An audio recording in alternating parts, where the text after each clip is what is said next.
వాడు మైనర్లే కానీ పక్కా ఉమనైజర్స్. కర్రకు చీర కట్టినా సొంగ కారుస్తారు. మూతి మీద మీసాలు కూడా సరిగా రాలేదు కానీ వాళ్లకు అమ్మాయిలు కావాలి. అవును, జూబ్లీహిల్స్ రేప్ కేసు విచారణలో నిందితులు పోలీసులు కంగు తినే వాస్తవాలు చెప్పినట్లు తెలుస్తోంది.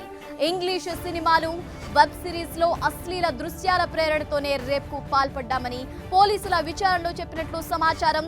కోర్టు అనుమతితో విచారించిన పోలీసులకు మైనర్లు జరిగిందంతా చెప్పారు. రేప్ కేసులో ఉన్న నిందితులంతా అసలు ఎలా కలుసుకున్నారు, వాళ్లంతా ఎప్పటి నుంచి స్నేహితులు, ఆ రోజు పబ్ లో ఏం చెయ్యాలనుకున్నారు, బాలికపై అఘాయిత్యానికి ఎలా పాల్పడ్డారు, పబ్బు దగ్గర విడిచిపెట్టిన తర్వాత బేస్మెంట్ లో మరోసారి లైంగిక దాడికి ఎందుకు పాల్పడ్డారో రేప్ కేస్ క్రైమ్ కథ చిత్రాన్ని కళ్లకు కట్టినట్లుగా వివరించారు. ముగ్గురు మైనర్లను కస్టడీలోకి తీసుకుని విచారించిన పోలీసులు పలు కీలక విషయాలు రాబట్టారు. ముగ్గురులో ఒకరు నోరు విప్పకపోగా మిగిలిన ఇద్దరు నిందితులు ఏం జరిగిందో వివరించారు.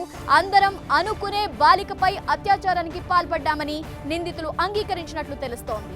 మైనర్లంతా ఇంటర్ పరీక్షలు పూర్తయినప్పటి నుంచి ఖాళీగా ఉంటున్నారు. దాదాపు ప్రతిరోజు పబ్లకు వెళ్తున్నారు, పార్టీల్లో కలుసుకుంటున్నారు. మే 28న అమ్నీషియా పబ్ కు వెళ్లారు. బాధిత బాలికతో పాటు మరో బాలికను కూడా పరిచయం చేసుకున్నారు. మొదట డేటింగ్ కు వెళ్దామని అడగాలని అనుకున్నారు. వాళ్ళు నవ్వుతూ మాట్లాడుతుండడం, పరిచయం చేసుకునే సమయంలో అమాయకంగా కనిపించడంతో ఇద్దరిని బయటకు తీసుకెళ్లి లైంగిక దాడి చేయాలనుకున్నారు. అయితే ముందుగా వాళ్ళు ఎలా రియాక్ట్ అవుతారో తెలుసుకునేందుకు బాలికలతో అసభ్యంగా ప్రవర్తించారు. వాళ్ళు పబ్ నుంచి బయటకు వెళ్లడంతో సాదుద్దీన్తో పాటు మైనర్లు వెళ్లారు.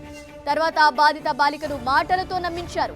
కారులో నిర్మానుష్య ప్రదేశానికి తీసుకెళ్లి అత్యాచారం చేశారు.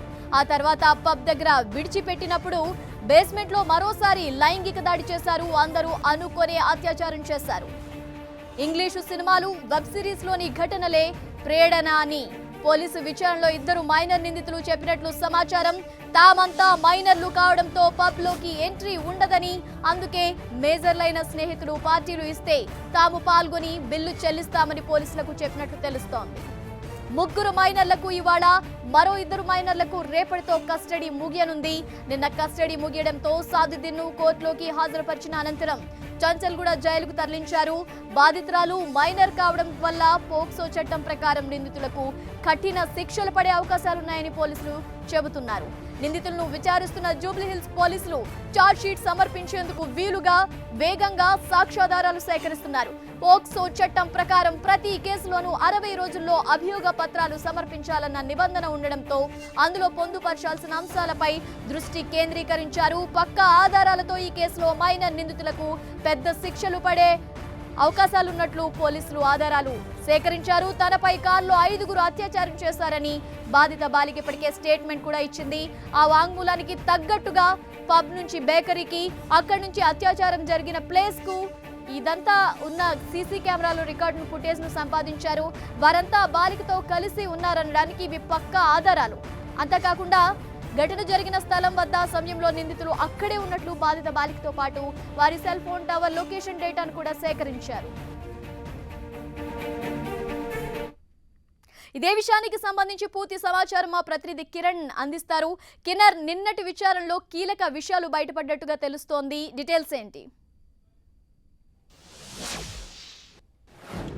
ఝాన్సీ మైనర్ బాలిక అత్యాచార ఘటన కేసుకు సంబంధించి కూడా పోలీసులు కస్టడీ విచారణ చేస్తూ ఉన్నారు. మధ్య కొద్దిసేపట్లోనే సైదాబాద్ జువెనల్ హోమ్ నుండి 5గురు మైనర్లను జూబ్లీహిల్స్ పోలీస్ స్టేషన్ తీసుకువచ్చి అక్కడ కస్టడీ విచారణ చేయనున్నారు. ఇక ఈరోజు 4వ రోజు విచారణ కొనసాగుతుంది. రేపటితో 5గురు మైనర్లకు కూడా విచారణ ముగిసే అవకాశం కూడా ఉంది. ముఖ్యంగా పరిశీలిస్తే గడిచిన కొద్ది రోజులుగా ఇటు సాదుద్దీన్ మాలిక్ను విచారించారు. అతను మేజర్గా ఉన్నాడు. అతను ఇచ్చిన కీలకమైన సమాచారం ఆధారంగానే ఇటు 5గురు మైనర్లను కూడా విచారించడం జరిగింది. ముఖ్యంగా పరిశీలిస్తే 6గురు అరెస్ట్ అయిన సందర్భంలో వారు ఎక్కడైతే రిమాండ్ రిపోర్ట్లో కొన్ని విషయాలు పేర్కొనడం జరిగిందో ఆ విషయాల ప్రకారం కూడా అలాగే సీన్ రీకన్స్ట్రక్షన్ చేయడం జరిగింది. తదనంతరం బలమైన ఆధారాలు సేకరించడం జరిగింది. లోతుగా కూడా ఈ కేసు విచారణ జరుపుతా ఉన్నారు. ఇక విచారణ అధికారి ఎవరైతే ఉన్నారో ఏసీపీ బంజారాహిల్స్ సుదర్శన్తో పాటుగా ఇటు స్పెషల్ అధికారి నర్సింగ్ వీరిని విచారిస్తున్నారు. విచారణలో భాగంగా కొన్ని స్టేట్మెంట్ కూడా అంటే కన్ఫెషనల్ స్టేట్మెంట్ ఇవ్వడం జరిగింది 5గురు మైనర్లు. ముఖ్యంగా పరిశీలిస్తే వీరు నేరాన్ని మాత్రం అంగీకరించినట్లుగా తెలుస్తోంది. నేరాన్ని అంగీకరించినట్లుగా స్టేట్మెంట్ కూడా ఇవ్వడం జరిగింది. ఈ నేపథ్యంలో ఏ విధంగా ఎక్కడి నుండి ఎట్లా మైనర్ బాలికను ట్రాప్ చేసిన తర్వాత బేకరీలోనే వీరంతా కూడా మైనర్ బాలిక మాట్లాడిన సందర్భంలో ప్లాన్ వేసుకొని జూబ్లీహిల్స్ రోడ్ నెంబర్ 44 నుండి 42 తీసుకువెళ్ళిన తర్వాత అక్కడ అత్యాచారం పాల్పడినట్లుగా వారు స్టేట్మెంట్ ఇవ్వడం జరిగింది. ఇక ముఖ్యంగా ఈ అత్యాచారం జరిగిన తర్వాత కిరణ్ వాళ్ళు తప్పు ఒప్పుకున్నారు, సాక్ష్యాలు కూడా చాలా పర్ఫెక్ట్ గా ఉన్నాయి, సీసీటీవీ ఫుటేజ్ రికార్డ్స్ కూడా ఉన్నాయి. ఈ నేపథ్యంలో శిక్షలు ఎప్పుడు ఖరారు చేసే ఛాన్స్ కనిపిస్తుంది, ఏ విధమైన బలమైన శిక్షలు పడే ఛాన్స్ కనిపిస్తుంది?